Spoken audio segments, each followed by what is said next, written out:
नमस्ते योगियों। आज मैं आपको करने में सरल और अविश्वसनीय महत्वपूर्ण मुद्रा के बारे में बताऊंगी।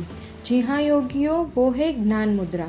ज्ञान मुद्रा से व्यक्ति को शारीरिक और मानसिक लाभ तो मिलता ही है, पर साथ में आध्यात्मिक लाभ भी मिलता है। यहाँ तक कि भगवान श्री कृष्ण, भगवान बुद्ध, भगवान महावीर और भी परम सिद्ध योगियों हर समय ज्ञान मुद्रा में ही रहते थे। भगवान राम जी की तो ये मुद्रा अत्यंत प्रिय थी। अब हम उसकी विधि देखते हैं। सबसे पहले दरी पर बैठिए। अब कोई भी अनुकूल आसन जैसे सुखासन, पद्मासन, वज्रासन आदि में बैठ जाए।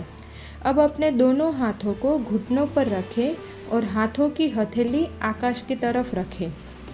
अब तर्जनी यानी कि अपनी पहली उंगली को गोलाकार मोड़कर अंगूठे के अग्रभाग को स्पर्श करें और बाकी की 3 उंगलियों को सीधा रखें।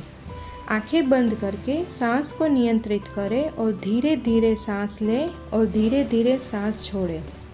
प्रारंभ में ये मुद्रा 15 से 45 मिनट तक कर सकते हैं और फिर धीरे धीरे इसका समय बढ़ा सकते हैं।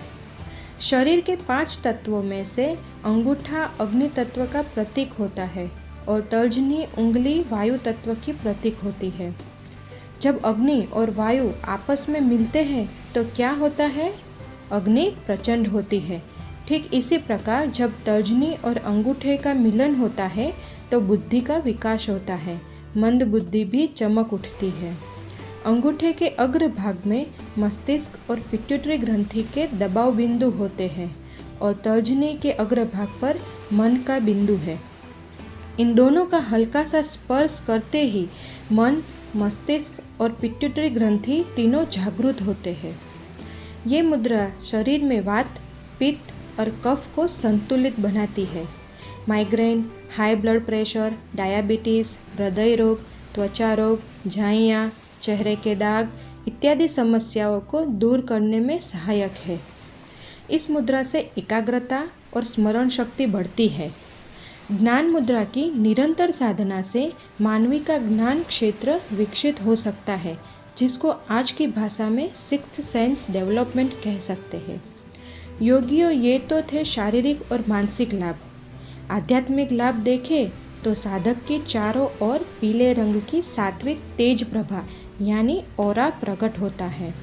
उसके फल स्वरूप व्यक्ति के आकर्षण शक्ति, सम्मोहन शक्ति और प्रभाव शक्ति में बढ़ती होती है। तो योगियों, ये थे ज्ञान मुद्रा के महत्व लाभ जो मैंने आपको संक्षिप्त में बताए। धन्यवाद।